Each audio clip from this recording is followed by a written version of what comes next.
Constipation అనేది చాలా సర్వసాధారణమైన సమస్య అండి. అయితే చిన్న పిల్లల నుంచి పెద్దవాళ్ళ వరకు ఇది ఉంటుంది. ఈ విధంగా ట్రీట్ చేయొచ్చు అంటారు అసలు దీన్ని? సో జనరల్గా కాన్స్టిపేషన్ అనేది ఒక డిసీజ్ కంటే కూడా సిమ్టమ్గా చెప్పవచ్చు. అంటే ఒక లక్షణం అది యాక్చువల్గా కొన్నిటిలో కలిగేటువంటి ఒక లక్షణం. ఫర్ ఎగ్జాంపుల్ కొన్ని రకాల మెడికేషన్ వాడినప్పుడు కాన్స్టిపేషన్ ఉంటుంది. ఫర్ ఎగ్జాంపుల్ కొందరు యాంటీబయాటిక్ వేసుకున్నప్పుడు వాళ్ళకి ఏమనిపిస్తుంది, కాన్స్టిపేషన్ అనిపిస్తుంది. నేను పెయిన్ కిల్లర్ వేసుకున్నాను, ఇవాళ నాకు పన్ను నొప్పి వస్తుంటే పెయిన్ కిల్లర్ వేసుకున్నాను, తెల్లారి నాకు మోషన్ రాలేదు, బాగా పెయిన్ వచ్చిందని చెప్తా ఉంటారు కొందరు పేషెంట్స్. ఇట్లా కొన్ని మెడికేషన్స్ వాడినప్పుడు కాన్స్టిపేషన్ ఉంటుంది. అసలు ముందు కాన్స్టిపేషన్ అంటే మోషన్ హార్డ్గా రావడమా, లేదు 2 రోజులకు ఒకసారి మోషన్ పోయిన కాన్స్టిపేషనా, లేదు మోషన్ ఇన్కంప్లీట్ ఎవాక్యువేషన్ అనే కాన్స్టిపేషన్.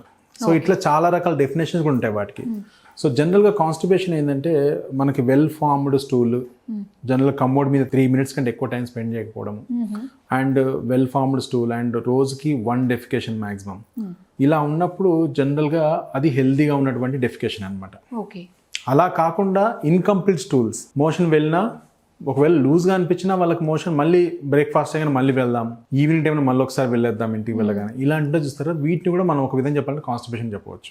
ఇన్కంప్లీట్ అవుతూ ఉంటుంది వాళ్ళకి, స్టూల్ కంప్లీట్ అవ్వట్లే కదా, ఇన్కంప్లీట్ అవ్వడం. కొందరు స్టూల్ సాఫ్ట్గా ఉన్నా కానీ 2 రోజులకు ఒకసారి వెళ్ళినా వాళ్ళకి మోషన్ ఫ్రీనే అవుతూ ఉంటుంది, అంత పెద్దగా పట్టించుకోవాల్సిన అవసరం లేదు. బట్ అదేం కాన్స్టిపేషన్ కాదు. కాకపోతే ఈ మధ్య కాలంలో కాన్స్టిపేషన్ ఎందుకు ఎక్కువ అవుతుంది అంటే వెస్టర్న్ కమోడ్స్లో ఇండియన్ కమోడ్స్కి డిఫరెన్స్ ఏంటంటే, ఇండియన్ కమోడ్లో కూర్చున్నప్పుడు మనకి ఏమవుతుందంటే ఒక యాంగిల్ ఉంటుందన్నమాట, ఫ్యూబోరెక్టాలిస్ యాంగిల్ అంటారు దాన్ని. అంటే రెక్టమ్కి యానస్కి మధ్యలో, అంటే మనకి మోషన్ అంతా వచ్చేసి ఒక దగ్గర నిల్వలాగా ఉండిపోద్ది. ఎప్పుడైతే అది ఫుల్ అయిపోతుందో అప్పుడు మనకు సెన్సేషన్ వస్తుంది అనమాట. మనం వెళ్ళినప్పుడు మనకు అది రిలీజ్ అవ్వాలి. రిలీజ్ అయినప్పుడు ఏమవుతుందంటే మోషన్ ఈజీగా పాస్ అవుద్ది. అయితే ఈ ఇండియన్ కమోడ్లో కూర్చున్నప్పుడు ఏమవుద్దంటే ఆ యాంగిల్ అనేది చాలా ఎక్కువగా రిలీజ్ అవుతుంది. దానివల్ల మోషన్ కోసం ఎక్కువ ప్రెషర్ పెట్టాల్సిన అవసరం ఉండదు, ఈజీగా పాస్ అవుతుంది. బట్ వెస్టర్న్ కమోడ్లో అలా ఉండదు. వెస్టర్న్ కమోడ్లో ఆ యాంగిల్ అనేటివి ఇంకా స్ట్రైట్గా అలానే ఉంటుంది, యాంగులేషన్ అనేది మారదు. దానివల్ల ఏమవుతుందంటే ఆ ఫ్యూబోరెక్టాలిస్ మజిల్ అనేది ఎక్కువ రిలాక్స్ అవ్వదు. అప్పుడు ఏమవుతుందంటే మోషన్ కొంచెం పాస్ చేస్తారు, రిమైనింగ్ మళ్ళీ కొంచెం ఉండిపోతుంది. సో ఇంకా అంతే, దాన్ని వాష్ చేసుకుంటారు, వదిలేస్తారు. బట్ మళ్ళీ ఈవినింగ్ మళ్ళీ అర్జు అనిపిస్తుంది అనమాట. సో ఇట్లా మోషన్ ఇన్కంప్లీట్ ఎవాక్యువేషన్ ఎక్కువగా అవుతూ ఉంటుంది. దీనివల్ల ఏమవుతుందంటే స్ట్రెయిన్ చేస్తూ ఉంటారు ఎక్కువగా. ఓకే, అలా స్ట్రెయిన్ చేసినప్పుడు ఏమవుతుందంటే మనకి ఈ మలద్వారం లోపల ఉన్నటువంటి గోడలు ఏవైతే ఉంటాయో అవి కిందికి జారడం జరుగుతుంది అనమాట. పెద్ద పేగు లోపలనే దాన్ని పార్షియల్ మ్యూకోజల్ ప్రొలాప్స్ అంటారు. పైల్స్తో పాటు అది కూడా కిందికి జారుతుంది. దానివల్ల పేషెంట్కి ఏంటంటే ఇన్కంప్లీట్ ఉంటుంది ఎవాక్యువేషన్. సో ఇంకా అది కిందికి జారేసరికి అడ్డుపడతా ఉంటుంది. సో వాళ్ళు ఏం చేస్తారంటే ఒకసారి పాస్ చేశాక మళ్ళీ లేచి నిలబడతారు, మళ్ళీ కూర్చుంటారు. అంటే ఇది అడ్డు వస్తుంది అనిపిస్తూ ఉంటుంది వాళ్ళకి. ఇదేంటంటే ఒక్క రోజులు జరిగేది కాదు, వెస్టర్న్ కమోడ్ వాడుతూ ఉంటూ వస్తూ ఉంటుంది. సో ఈ విధంగా ఓడిఎస్ అంటారు దాన్ని, అబ్స్ట్రక్టివ్ డెఫికేటరీ సిండ్రోమ్ అంటారు. సో ఈ విధంగా మనకి ఓడిఎస్ ఉన్నప్పుడు కానీ, లేకపోతే ఫ్యూబోరెక్టల్ డిస్ఫంక్షన్ ఉన్నప్పుడు కానీ ఈ కాన్స్టిపేషన్ అనేది ప్రాబ్లం అనేది క్లియర్గా కలుగుతూ ఉంటుంది. కాబట్టి మా దగ్గర పేషెంట్ వచ్చినప్పుడు ఇలాంటివి చెప్తా ఉంటారు, నాకు అస్సలు మోషన్ రాదండి, చాలాసేపు కూర్చోవాల్సి వస్తుంది టాయిలెట్లో. ఓకే, వచ్చినా కొంచెం వస్తుంది, రిమైనింగ్ అంతా మిగిలిపోతూ ఉంటుంది, మళ్ళీ నేను సాయంత్రం మళ్ళీ వెళ్ళాల్సి వస్తుంది, ఇట్లా చెప్తా ఉంటారు.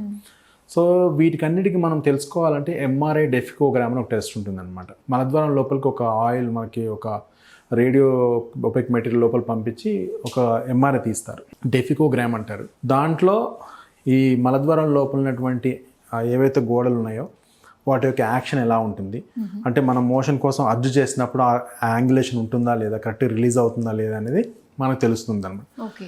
దాన్ని బట్టి మనం కొన్ని లైఫ్ స్టైల్ మోడిఫికేషన్స్ చెప్తాం పేషెంట్కి, and pelvic floor exercises, and food ఎలా తీసుకోవాలి ఏంటి, ఇలాంటి చెప్పినప్పుడు జనరల్గా కాన్స్టిపేషన్ని మనము ఈజీగా ట్రీట్ చేయొచ్చు. బట్ స్టిల్ ఎంత చేసినా పేషెంట్ చేతిలో ఉంటుంది ఏదైనా సరే, వాళ్ళ లైఫ్ స్టైల్ చేంజ్ చేయాల్సి వస్తుంది ఇంట్లో. అందుకే జనరల్గా ఏంటంటే ఏదైనా మీరు ఫ్లాట్ తీసుకున్నా, సొంత ఇల్లు తీసుకున్నా బెటర్ ఒక ఇండియన్ కమోడ్ అయితే ఉంచుకోవాలి అట్లీస్ట్ ఒక పక్కకి. అది ఎప్పుడైనా సరే యూజ్ అవుతుంది అన్నమాట. సరే కొంచెం పెద్దవాళ్ళకి అనుకోండి, మీకు మోకాలు నొప్పులు ఉంటాయి కాబట్టి కూర్చొని లేవలేరు అనుకుంటారు, కానీ వెస్టర్న్ కమోడ్ మీద ఆ ఇబ్బంది ఏమి ఉండదు. కాకపోతే వెస్టర్న్ కమోడ్ ఇక తప్పదు అనుకున్నప్పుడు ఏంటంటే కాళ్ళ కింద పాటీ స్టూల్ దొరుకుతుంది ఒకటి. ఆ పాటీ స్టూల్ యూజ్ చేసినప్పుడు ఏమవుతుందంటే కాళ్ళు పైకి వచ్చేస్తాయి, మనకు యాంగిల్. సో ఆల్మోస్ట్ మీరు కూర్చున్నట్టుగా యాంగిల్ వచ్చేస్తుంది. సో కాలు పైకి రావడం వల్ల ఏంటంటే మీరు ఎక్కువ స్ట్రెయిన్ చేయాల్సిన అవసరం ఉండదు. అండ్ కూర్చున్నప్పుడు కూడా ఏంటంటే మనం కొంచెం ముందుకు బెండ్ అవుతే అండ్ స్టూల్ అనేది ఈజీగా పాస్ అవుతుంది. సో ఇవన్నీ ఏంటంటే చాలా చిన్నగాను, లేకపోతే ఏమనిపిస్తుంది అంటే ఒక హాస్యాస్పదంగా ఉంటాయి, but these are all very important. ఎందుకంటే ఇవి ఒక్క రోజులో అయ్యేది కావు, రోజు మనం మోషన్ పాస్ చేయాల్సిందే, ఇది through out the life time ఉంటుంది అనమాట. వన్స్ ఒక్కసారి ప్రాబ్లం క్రియేట్ అయింది అనుకోండి, చాలా కష్టం వీటి నుంచి బయటికి రావడం మళ్ళీ. కాబట్టి ఇప్పటి నుంచే ఇలాంటివి చేంజెస్ తీసుకున్నట్లయితే మనకి డెఫినెట్గా ఇట్లాంటి ప్రాబ్లమ్స్ ఏమి ఉండవు, మలద్వార సమస్యలు అనేవి ఉండవు. ఎందుకంటే మలద్వార సమస్యలు ఒకసారి వచ్చిందనుకోండి, జనరల్గా అక్కడ ఉన్నటువంటి యానస్ని డిస్టర్బ్ చేయకూడదు సర్జరీస్తోని. జనరల్గా సర్జరీస్ చేయకూడదు ఎక్కువగా, ఎందుకంటే ఇట్స్ ఎ గాడ్స్ గిఫ్ట్. జనరల్గా మనము మోషన్ కంట్రోల్ చేసుకోవాలన్నా, ఫర్ ఎగ్జాంపుల్ మోషన్ వస్తున్నప్పుడు గ్యాస్ రిలీజ్ చేస్తూ మోషన్ ఆపుకోవాలన్నా, ఇలాంటి అన్నీ కూడా ఒక గాడ్స్ గిఫ్ట్ అనమాట. ఓకే, సో మనం ఏమన్నా సర్జరీ చేసి వాటిని డిస్టర్బ్ చేసినప్పుడు ఏంటంటే డెఫినెట్గా ఈ మెకానిజం కొంచెం డిస్టర్బ్ అవుతుంది. డిస్టర్బ్ అయింది అనుకోండి, వన్స్ డిస్టర్బ్ అవుతే దాన్ని ఇట్స్ ఆర్టిఫిషియల్ థింగ్, ఇంకా మీరు ఏం చేసినా కానీ అది ఏం కరెక్షన్ అవ్వదు. కాబట్టి ఇలాంటి ప్రాబ్లమ్స్ రాకుండా, మన సర్జరీస్కి వెళ్ళకుండా మనం ఇలాంటి కొన్ని చేంజెస్ చేసినట్లయితే డెఫినెట్గా మలద్వార సమస్యలు రాకుండా జాగ్రత్తగా ఉండొచ్చు. అండ్ ఇంకో విషయం ఏంటంటే అండి, ఇప్పుడు ముఖ్యంగా చిన్నపిల్లలు వాళ్ళకి ఏంటంటే ఈ పాటీ ట్రైనింగ్ ఇదంతా అలవాటు చేస్తూ ఉన్నప్పుడు ప్రతిరోజు వెళ్ళాలి, ఆ టైంకి అలవాటు చేయాలి అని వాళ్ళ పేరెంట్స్ ఆ టైం కూర్చోబెడుతూ ఉంటారు. అది మంచిదా, అవాయిడ్ చేయాలంటే? స్లోగా మీరు అలవాటు చేయొచ్చు, పర్లేదు, దానివల్ల ఇబ్బంది ఏమి ఉండదు. కాకపోతే ఏంటంటే పిల్లలు చూడాలి, మీరు వాళ్ళు ఏమైనా స్ట్రెయిన్ చేస్తున్నారా, ఎక్కువగా బాగా పుష్ చేస్తున్నారా అనేది గమనించాలి. ఎక్కువ పుష్ చేస్తున్నట్టయితే అట్లాంటి పనులు చేయకూడదు. అంటే వాళ్ళకి ఫీల్ వచ్చినా రాకపోయినా సరే నువ్వు కూర్చోవాలి బలవంతంగా. జనరల్ గా కూర్చోబెట్టినప్పుడు కొద్దిసేపటి తర్వాత పాస్ చేస్తే okay, but straining more time దాని మీద ఒక 20 నిమిషాలు 30 నిమిషాలు కూర్చోబెట్టడం అలా చేయకూడదు. సో వాళ్ళకి ఏంటంటే ఒకటి మనం ప్రాపర్ ట్రైనింగ్ ఇచ్చేది ఎందుకంటే స్కూల్లో కూడా వెళ్ళేటట్టుగా చేయాలి వాళ్ళని. That is very important. స్కూల్లో వచ్చినప్పుడు బాగా ఆపేసుకోవడం, స్కూల్లో టాయిలెట్ సరిగా లేదని చెప్పి వదిలేసేయడం, ఇలాంటి చేయకూడదు. స్కూల్లో కూడా వాళ్ళు ఇండివిజువల్గా వెళ్ళి టాయిలెట్ పాస్ చేసి బయటకు వచ్చేటట్టుగా ఉండాలి. అలా ఉన్నప్పుడు ఏంటంటే క్లాస్లో కూడా అడిగేసేసి డైరెక్ట్గా టీచర్ని అడిగి వెళ్ళేటట్టుగా ఉండాలి.